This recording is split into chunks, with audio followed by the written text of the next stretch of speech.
Je vous salue, peuple de Dieu, à tous mes frères en Christ et toutes mes sœurs en Christ, bonsoir et bienvenue dans l'église des révélations. Une fois de plus, je suis parmi vous et je me réjouis. Je suis heureux de voir que vous venez prendre connaissance des nouvelles révélations que le Père éternel nous donne chaque jour dans cette année 2025. Que ce message puisse vous bénir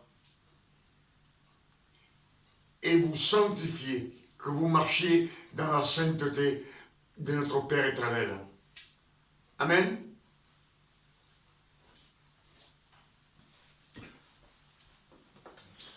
Comme je vous le dis toujours,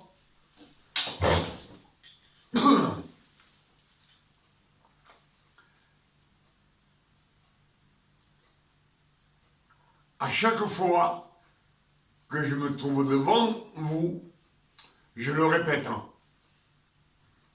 je vous salue au nom de notre Père éternel et je vous salue au nom de notre Sauveur, Emmanuel, l'élu, celui que le Père éternel a élu, qu'il a choisi, le Fils de la Vierge Marie.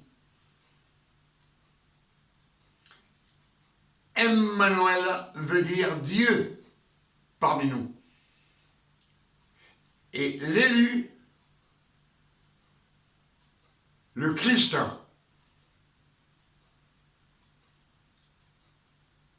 ce soir, je vous le répète encore, que le vrai nom du Fils de la Vierge Marie, c'est Emmanuel. C'est une phrase, c'est pas un nom et c'est pas un prénom. C'est pour cela que Matthieu 1, verset 23 nous dit: l'ange Gabriel vient voir la Vierge Marie et l'ange lui dit à la Vierge: tu auras un fils et tu lui donneras le nom de Emmanuel, Dieu parmi nous. C'est le Père éternel qui est venu sur la terre lui-même pour sauver sa création.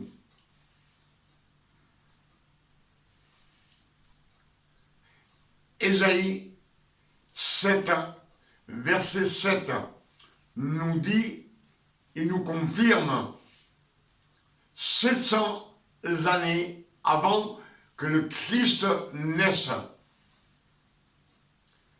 Ésaïe prophétise et il nous dit dans le verset 7, verset 14, la Vierge aura un fils et on lui donnera le nom de Emmanuel, Dieu parmi nous.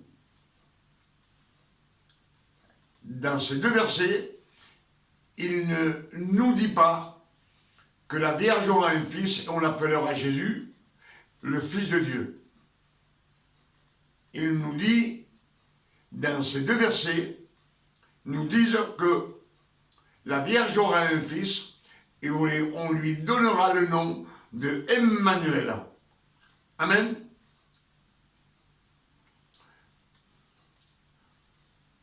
Pour cela, Romains 9 nous dit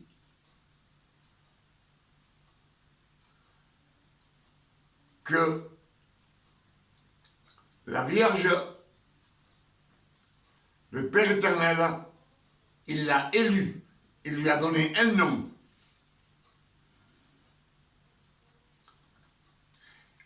Ésaïe 49, verset 1 nous dit: le Christ même dit par sa bouche: j'ai été choisi dès ma naissance, j'ai été nommé dès ma naissance des entrailles de ma mère, des entrailles maternelles. Donc, c'est le vrai nom, c'est le Père éternel qui est venu sur la terre. Et en plus, Ésaïe 42, verset 1, nous dit, le Père éternel dit, je vous envoie mon serviteur. Je le soutiendrai, ça veut dire je l'aiderai, en lui j'ai mis mon esprit, et lui il annoncera la justice de Dieu au monde entier, dans tous les peuples. Donc c'est pas son fils qui nous envoie, c'est un serviteur, un ouvrier, et lui il a une tâche, il faut qu'il annonce la justice de Dieu au peuple dans toutes les nations, dans le monde entier. Amen. C'est pour cela que je vous dis souvent, et nous disent dans les Écritures, méditez les Écritures jour et nuit, afin que tout nous aille bien sur la terre, que tout nous réussisse sur la terre. Et ce qu'on va méditer ce soir, c'est quelques versets des Saintes Écritures, c'est Éphésiens chapitre 2. Je vous demande d'être attentifs. Soyez attentifs afin de recevoir à 100% les révélations que le Père éternel nous donne ce soir, dans cette année 2025. Amen. Que Dieu vous bénisse avec ces versets.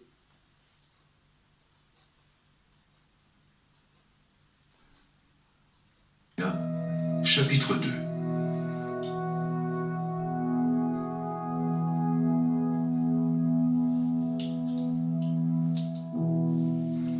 Vous étiez morts par vos offenses et par vos péchés, dans lesquels vous marchiez autrefois, selon le train de ce monde, selon le prince de la puissance de l'air, de l'esprit qui agit maintenant dans les fils de la rébellion. Nous tous aussi, nous étions de leur nombre, et nous vivions autrefois selon les convoitises de notre chair, accomplissant les volontés de la chair et de nos pensées, et nous étions par nature des enfants de colère, comme les autres.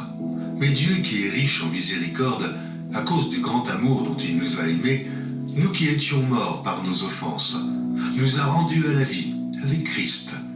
C'est par grâce que vous êtes sauvés. Il nous a ressuscités ensemble et nous a fait asseoir ensemble dans le lieu céleste en Jésus-Christ, afin de montrer dans les siècles à venir l'infinie richesse de sa grâce par sa bonté envers nous en Jésus-Christ. Car c'est par la grâce que vous êtes sauvés, par le moyen de la foi. Et cela ne vient pas de vous, c'est le don de Dieu. Amen. Ce n'est point par les œuvres, afin que personne ne se glorifie. Car nous sommes son ouvrage, ayant été créés en Jésus-Christ pour de bonnes œuvres que Dieu a préparées d'avance, afin que nous les pratiquions. C'est pourquoi, vous autrefois païens dans la chair, appelés incirconcis par ceux qu'on appelle circoncis, et qui le sont en la chair, par la main de l'homme, souvenez-vous que vous étiez en ce temps-là, sans Christ, privés du droit de cité en Israël, étrangers aux alliances de la promesse, sans espérance et sans Dieu dans le monde.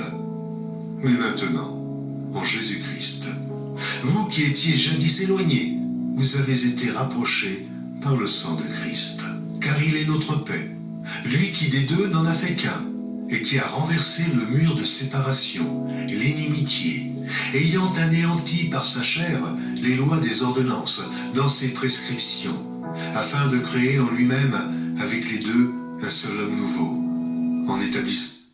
Amen. Ce qu'on a entendu ensemble, c'est Éphésiens chapitre 2 au 15. Amen.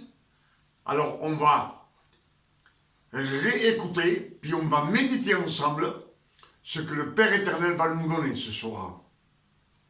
Soyez attentifs.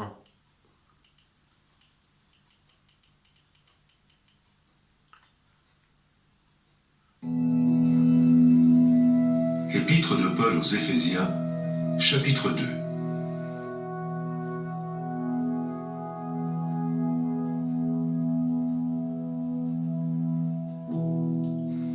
Vous étiez morts par vos offenses et par vos péchés.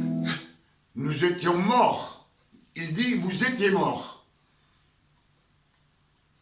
Par vos offenses et vos péchés. Il nous parle des 12 tribus d'Israël, des Juifs. Amen. Dans lesquels vous marchiez autrefois, selon le train de ce monde, selon le prince de la puissance de l'air, de l'esprit qui agit maintenant dans les fils de la rébellion. Les fils de la rébellion. Les fils de la rébellion, ce sont les 12 tribus d'Israël, à ceux que le Père éternel leur donna les 613 commandements. 613 efforts à faire.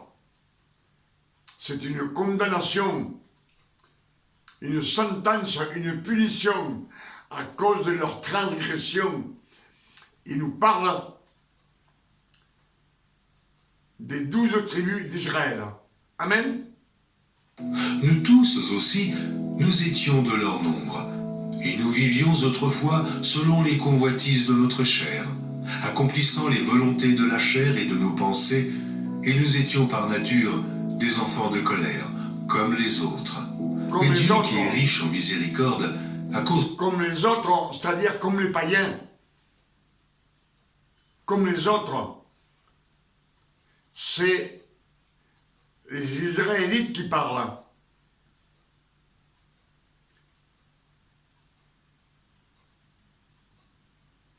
Amen. Du grand amour dont il nous a aimés, nous qui étions morts par nos offenses, nous a rendus à la vie avec Christ. C'est par grâce que vous êtes sauvés. C'est par grâce que vous êtes sauvés.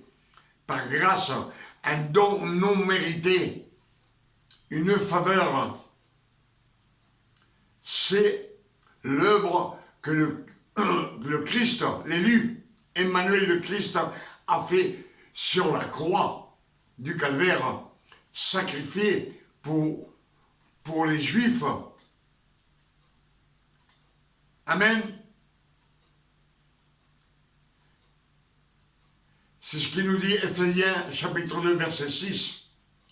Il nous a ressuscités ensemble et nous a fait asseoir ensemble dans les cieux célestes en Jésus-Christ.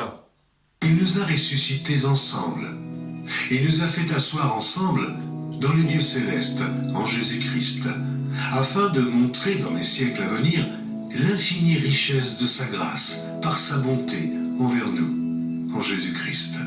Car c'est par la grâce que vous êtes sauvés, par le moyen de la foi. Et cela ne vient pas de vous, c'est le don de Dieu. Ce n'est point par les œuvres, afin que personne ne se glorifie. C'est par la foi que vous êtes sauvés. Là, il nous parle des gentils. Les gentils, on sait que dans les Écritures, les premiers, c'est les Romains. Le peuple romain, une famille de Romains, Corneille et sa famille.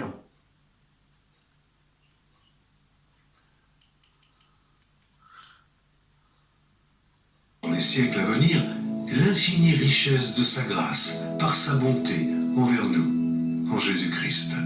Car c'est par la grâce que vous êtes sauvés, par le moyen de la foi. Et cela ne vient pas de vous, c'est le don de Dieu. Ce n'est point par les œuvres, afin que personne ne se glorifie. Car nous sommes son ouvrage. Ce n'est pas par les œuvres. Ce ne sont pas par les œuvres que nous sommes sauvés. Car nous sommes son ouvrage, ayant été créés en Jésus-Christ pour de bonnes œuvres que Dieu a préparées d'avance. Il les a préparées d'avance afin que nous les pratiquions, les bonnes œuvres. Amen. ayant été créés en Jésus-Christ pour de bonnes œuvres que Dieu a préparées d'avance, afin que nous les pratiquions. C'est pourquoi, vous autrefois païens dans la chair, appelés incirconcis par... C'est pourquoi vous, autrefois païens dans la chair, appelés incirconcis. Incirconcis, ce n'était pas des Juifs, ce n'était pas des Israélites. Il nous dit bien, Éphésiens chapitre 2, verset 11, c'est pourquoi vous, autrefois païens dans la chair, appelés incirconcis,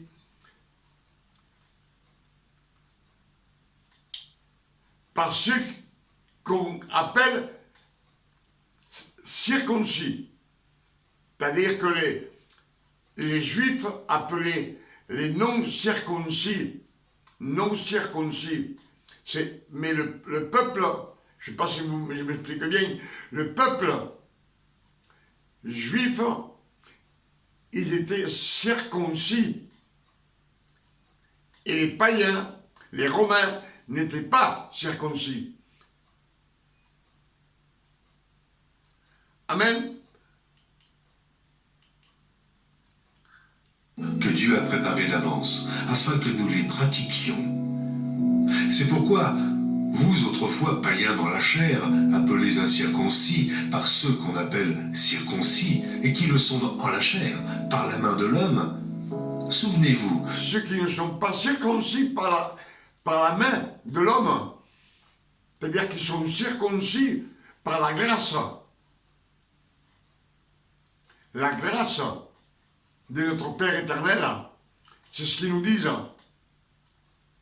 Ayant été créés en Jésus-Christ pour de bonnes œuvres que Dieu a préparées d'avance, afin que nous les pratiquions. C'est pourquoi, vous autrefois païens dans la chair, appelés incirconcis par ceux qu'on appelle circoncis, et qui le sont en la chair, par la main de l'homme, souvenez-vous que vous étiez en ce temps-là, sans Christ, privés du droit de citer...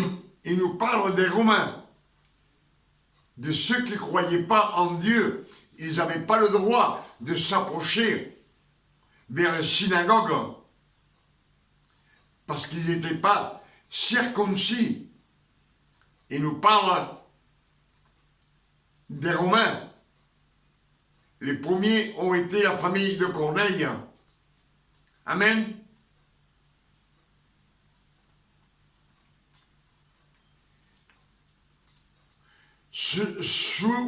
Souvenez-vous que vous étiez à ce temps-là, sans Christ, privés du droit de cité en Israël, étrangers aux alliances de la promesse, sans espérance et sans Dieu dans le monde. Il nous parle des Romains, des incrédules, ceux qui ne croyaient pas en Dieu. Amen. En Israël, étrangers aux alliances de la promesse, sans espérance et sans Dieu dans le monde. Mais maintenant, en Jésus-Christ, vous qui étiez jadis éloignés, vous avez été rapprochés par le sang de Christ. Car il est notre paix, lui qui des deux n'en a fait qu'un, et qui a renversé... Mais maintenant, en Jésus-Christ, vous qui étiez jadis éloignés, vous avez été rapprochés par le sang du Christ. Rapprochés, ensemble, car il est notre paix. Le Christ est notre paix. Lui qui des deux n'en a fait qu'un, et qui a renversé le mur de séparation de l'iniquité. Il a séparé. C'est le Christ, le Père éternel. Vous savez que le temple, le voile du temple, quand le Christ est mort sur la croix, qu'il a expiré, le temple, le voile du temple, il s'est déchiré du haut jusqu'en bas. Et tout le monde peut venir devant le Père éternel. Car il est notre paix, lui qui des deux n'en a fait qu'un, des deux, des circoncis et des non-circoncis, il n'en a fait qu'un, un seul peuple, et qui a renversé le mur de la séparation de l'iniquité. De l'iniquité. Il a séparé l'iniquité. Le péché, il l'a séparé des peuples, du monde entier, à ce qu'il nous dit, de toutes les nations. Amen. C'est le mur de séparation, l'inimitié, ayant anéanti par sa chair les lois des ordonnances dans ses prescriptions, afin de créer en lui-même, ayant anéanti par sa chair la loi des ordonnances dans ses prescriptions. Il l'a anéanti. Cela veut nous dire qu'il a annulé toutes les ordonnances. Dans ces 6 prescriptions, les prescriptions, c'est ce que le Père éternel a donné comme loi. La loi, les 613 commandements, les 613 efforts ayant anéanti par sa chair la loi des ordonnances dans ses prescriptions, afin de créer en lui-même, avec deux, un seul homme nouveau, en établissant la paix entre le peuple juif, les circoncis, et les peuples païens, les non-circoncis. Ils sont devenus un seul peuple pour le Père éternel. Amen. avec les deux, un seul homme nouveau, en établissant la paix, et de les réconcilier l'un et l'autre en un seul corps, avec Dieu par la croix, en détruisant par elle l'inimitié. En détruisant par elle l'inimitié.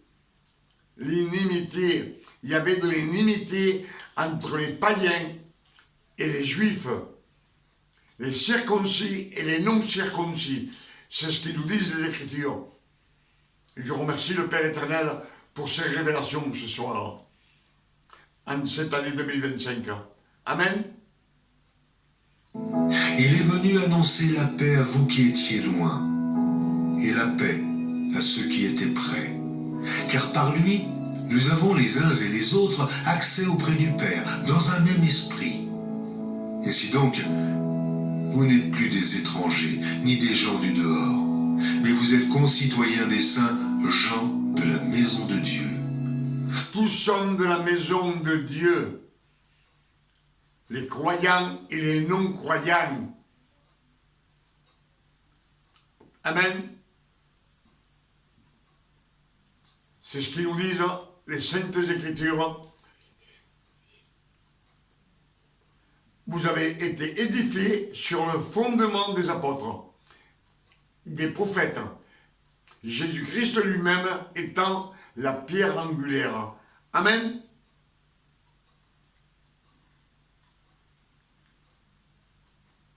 Et maintenant, on va méditer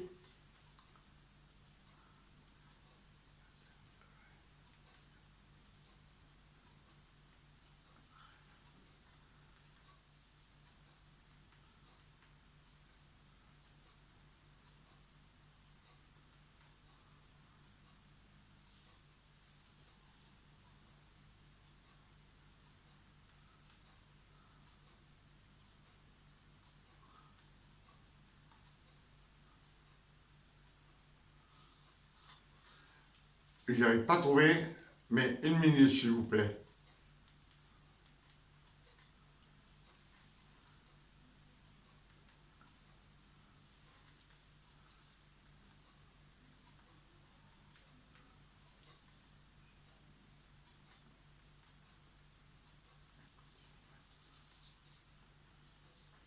Ce que l'on va méditer, c'est Matthieu 9.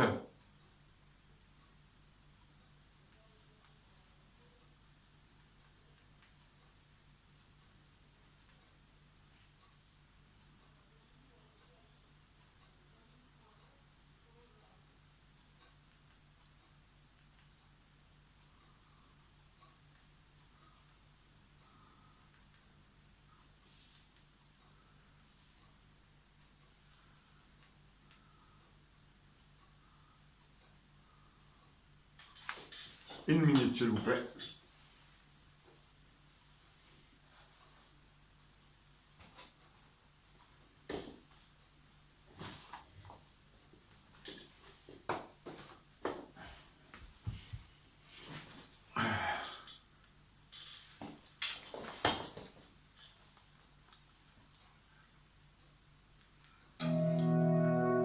Soyez attentifs.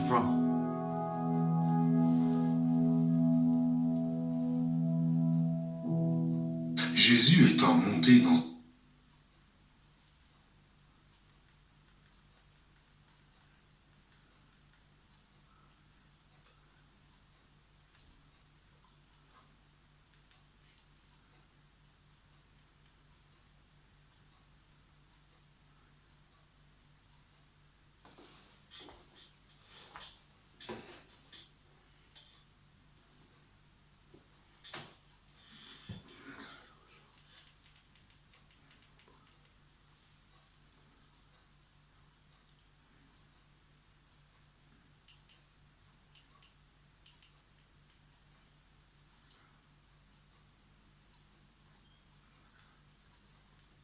viendront, où l'époux leur sera enlevé, et alors ils jeûneront. Personne ne met une pièce de drap neuf à un vieil habit, car elle emporterait une partie de l'habit, et la déchirure serait pire. On ne met pas non plus du vin nouveau dans de vieilles outres, autrement les outres se rompent, et le vin se répand, et les outres sont perdues. Mais on met le vin nouveau dans des outres neuves, et le vin et les outres se conservent.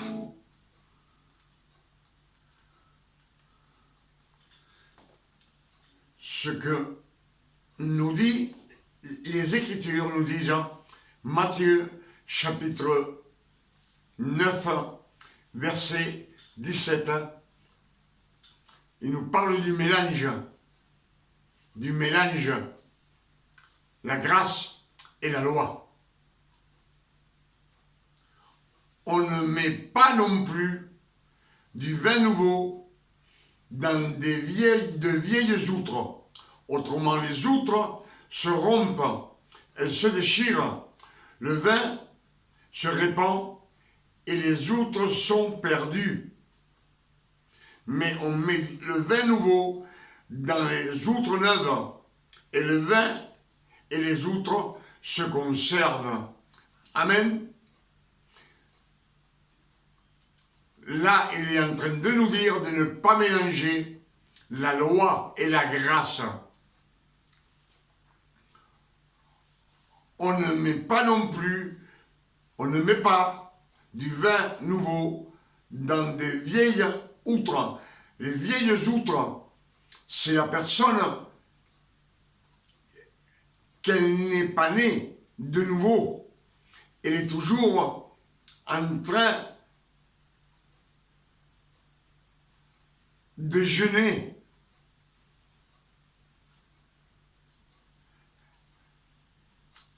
Il demande pardon à genoux. Il prêche la loi de la repentance. Et on nous a dit que le Christ a supprimé toutes les ordonnances. Toutes ces prescriptions ont été annulées. Amen. Pour cela, je vous le dis toujours qu'on ne peut pas mélanger la grâce et la loi. Tout celui qui mélange la grâce et la loi, il n'est pas né. Il n'est pas né de nouveau. Il est toujours dans le péché. Il est plus attaché à la grâce. Excusez-moi. Il est plus attaché à la loi qu'à la grâce, qu'à la vérité. Les vérités que nous disent Paul, qui a eu les révélations par le Saint-Esprit à la fin de sa vie. C'est pour cela qu'à chaque fois je vous dis qu'on ne peut pas mélanger la grâce et la loi. Soit on prêche la loi et on ne fait pas attention à l'œuvre immense que le Christ a fait sur la croix. on suit toujours la loi de Moïse. Se mettre à genoux. Rester 3 ou 4 jours sans manger pour demander quelque chose au Père éternel. Ça, c'est la loi. On a péché, on se met à genoux. En pleurant, on demande pardon. On rend grâce à genoux, toujours à genoux, en faisant des efforts. Et le Père éternel n'en veut pas. Il le dit dans les Saintes Écritures, Matthieu 20, verset 28, le Christ lui-même dit, je ne suis pas venu pour que vous me serviez. C'est moi qui suis venu pour vous servir. Pour vous servir et donner ma vie comme une rançon pour plusieurs. Donc ce n'est pas pour tout le monde. C'est pour tous ceux qui ont laissé la loi. La loi. Le Christ nous a libérés de tout. Il nous le dit.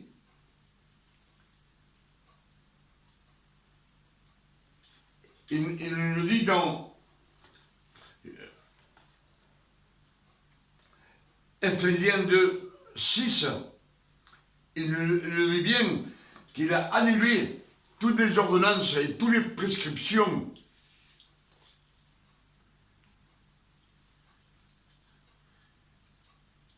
Et comme je vous le dis toujours, le Christ, il nous parle quand il est venu sur la terre pour les Juifs, pour les circoncis. Mais quand le Christ est ressuscité, qu'il est revenu sur la terre, il est ressuscité, il est venu pour voir ses apôtres et il les a baptisés du Saint-Esprit. Les 120 personnes, c'était des Galiléens qui étaient dans la chambre haute à Jérusalem. C'est ce que nous disent les Écritures.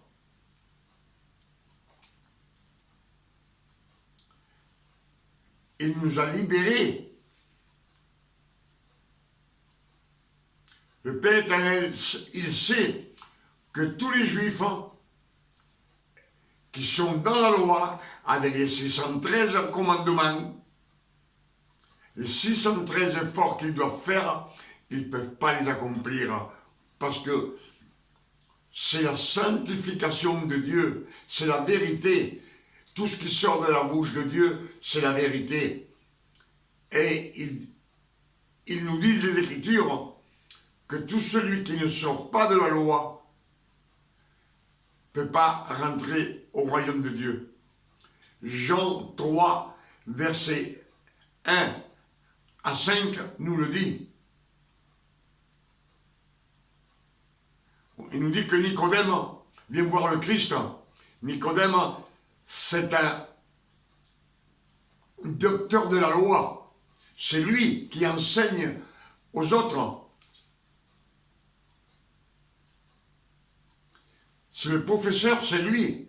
Et le Christ lui dit, si tu ne renais de l'eau et de l'esprit, tu ne rentreras pas au royaume de Dieu. C'est bien clair. S'il ne va pas au royaume de Dieu, il doit aller au feu de l'enfer. Et le Père éternel le sait. C'est pour cela qu'il nous dit que quand les temps furent accomplis, il envoya le Christ, né d'une femme, né sous la loi, afin qu'il accomplisse toute la loi et qu'il puisse racheter tous ceux qui sont sous la loi. Simplement eux. Les païens ont été sauvés par grâce, par la foi. Ils ne faisaient pas d'efforts, eux. Mais ils ont cru. Ils ont cru à Pierre. Pierre a été élu et désigné pour les non-juifs, pour les païens, pour pouvoir les apporter au pied de l'Éternel. Et Galates 5, verset 1 nous dit, le Christ nous a donné la liberté. Il nous a affranchis de la loi. Affranchis.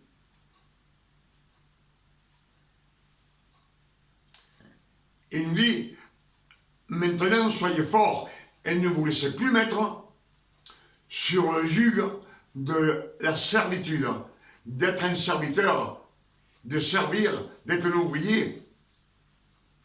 Nous sommes fils de Dieu par adoption. C'est ce qu'il nous dit Galates 4, verset 4. Il dit qu'il a envoyé le Christ, né d'une femme née sous la loi, qu'il rachète tous ceux qui sont sous la loi. Et nous donner l'adoption, afin que nous reçussions l'adoption de fils adoptés. Adoptés. On voit qu'ici, on voit la sélection aussi, qui nous dit qu'ils ont été sélectionnés. Amen. Et Matthieu 20, verset 28 nous dit que le Fils de l'homme, il est venu non pour être servi, mais pour vous servir, pour nous servir à nous, et donner sa vie comme une rançon pour plusieurs, pas pour tout le monde.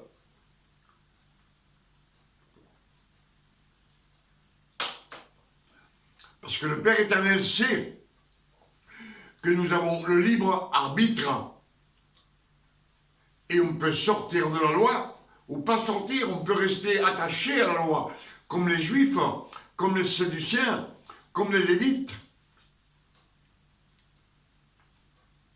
Ils sont toujours avec les 613 commandements, les 613 efforts. Amen. Et comme je vous le dis, le Père éternel,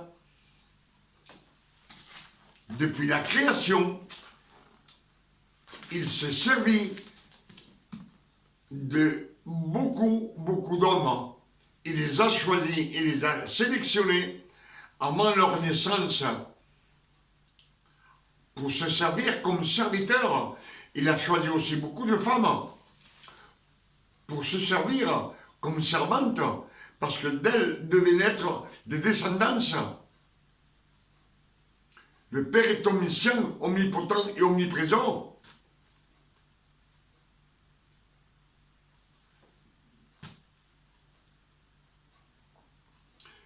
Pour cela, dans les Écritures, il nous est dit qu'il y aura beaucoup d'appelés, mais peu d'élus. S'il y a peu d'élus, c'est qu'il y a une sélection, une supposition. 1 milliard de la tribu d'Israël et 1 milliard des païens.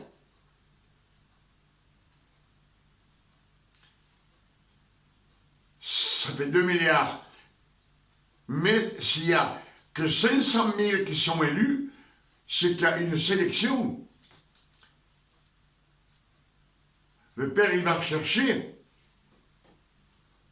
dans toutes ces personnes, il va choisir pour les adopter comme fils.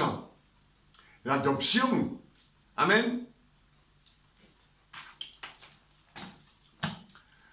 Avec ces révélations que le Père éternel nous a données ce soir, dans cette année 2025, je dis merci 1000 fois, Père éternel. Merci pour ton amour, pour ta bonté, pour ta générosité que tu nous donnes à tes enfants, à tes fils, afin que nous puissions le prêcher au monde entier, que le monde entier sache la vérité. La vérité, il n'y a que les révélations. Les Saintes Écritures, comme je vous ai dit beaucoup de fois, elles ont été traduites par les Romains. Traduites par les Romains. Et ils nous le disent que 2 Corinthiens 4, verset 3, nous disent si votre évangile est voilé, il est voilé pour ceux qui périssent. pour les incrédules. Les incrédules, c'est ceux qui ne connaissent pas les Écritures. Ils n'ont pas connaissance, ils ne sont pas remplis de la parole, de l'eau de la parole. L'eau de la parole, c'est elle qui donne la vie.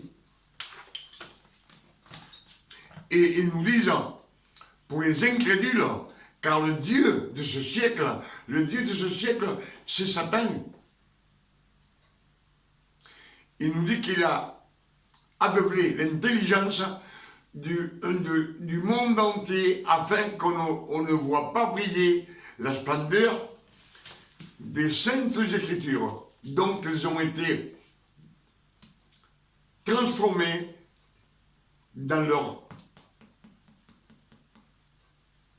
pour leur bénéfice. Et comme je vous le dis toujours, Satan, lui-même, il s'est servi des Romains. Et ça s'est passé 312, excusez-moi. Ça s'est passé 312 et 313 après la résurrection du Christ. L'empereur Constantin et son fils, ils ont pris la doctrine chrétienne pour leur nation. Puis ils ont tout changé les Écritures, tous les noms hébreux ont été effacés, ils les ont remplacés par des noms latins. Les noms que nous portons, moi et vous. Et plus tard, en 392, là,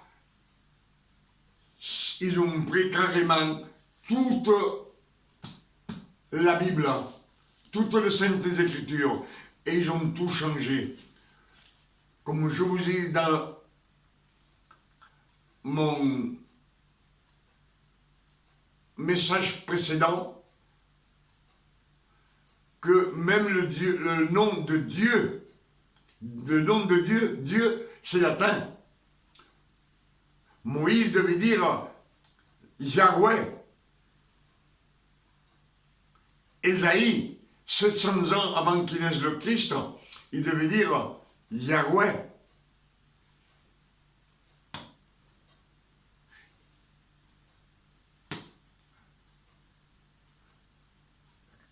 Eux, ils attendaient le Christ, l'élu.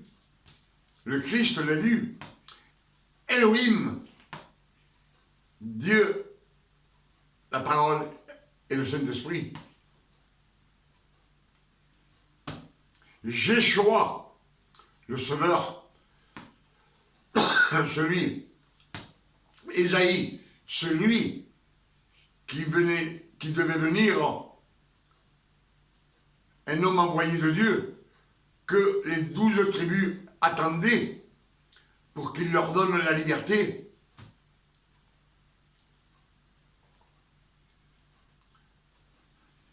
C'est pour cela que je vous dis toujours, il y a plus de 1700 ans, que le monde entier se sert des Écritures, on lit ce qui a écrit, mais on n'a pas de révélation. C'est pour cela que le Père éternel, dans sa miséricorde, il nous le dit beaucoup de fois, soyez attentifs, écoutez ma voix, suivez mes préceptes et je serai votre Dieu. Je ne serai pas votre Père. Non, il dit, je serai votre Dieu, vous serez mon peuple. C'est pour cela que ce soir, je dis merci Père éternel, merci pour toutes ces révélations que tu nous donnes dans cette année 2025. Et je demande au Père éternel, au nom de notre Sauveur Emmanuel le Christ, qu'il puisse, avec ce message, nous faire tomber les écailles que nous avons dans les yeux et les bouchons que nous avons dans les oreilles, afin qu'on puisse comprendre les Écritures et on voit dans la lumière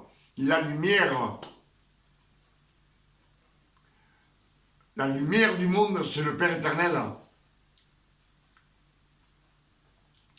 Jean 8, verset 12 nous dit, je suis la lumière du monde. Celui qui me suit ne marchera jamais dans les ténèbres, mais il aura la lumière de la vie. C'est ce que nous dit Jean 8, verset 12.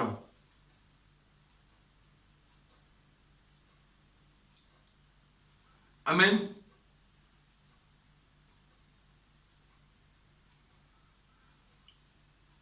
Alors, ce que je vous dis, selon les Écritures, moi je vous ai rien dit, c'est tout écrit. C'est les révélations que le Père éternel nous a données ce soir. Enregistrez-les dans votre mémoire et prêchez-les au monde entier, que le monde entier sache que c'est le Père éternel qui est venu sur la terre. Emmanuel, le Christ. Emmanuel, c'est Dieu parmi nous. C'est ce que je demande au Père éternel chaque jour, afin qu'il puisse nous faire marcher dans la lumière. Amen.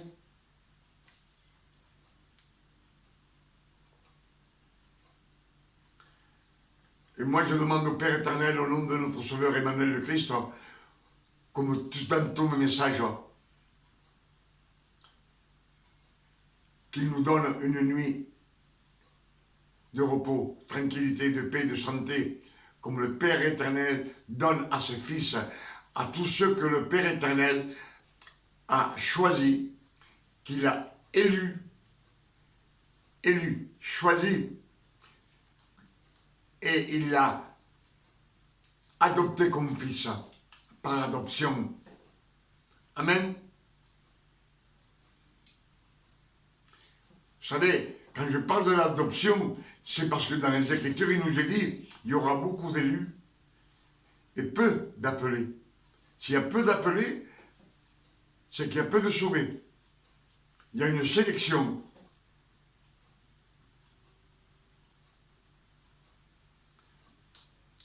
À demain, si le Père éternel nous le permet. Que Dieu vous garde et vous bénisse et vous fasse marcher dans la lumière, que vous puissiez sortir des ténèbres. Dans les ténèbres, on ne voit rien, et dans la lumière, tout est clair. Le Père éternel nous donne les révélations. Quand on est rempli de la parole, de l'eau de la parole, qui donne la vie éternelle, c'est elle qui nous donne la vie éternelle. La parole, c'est le Père éternel. Dieu, la parole, et le Saint-Esprit. Amen. Que Dieu vous garde et vous bénisse. Amen.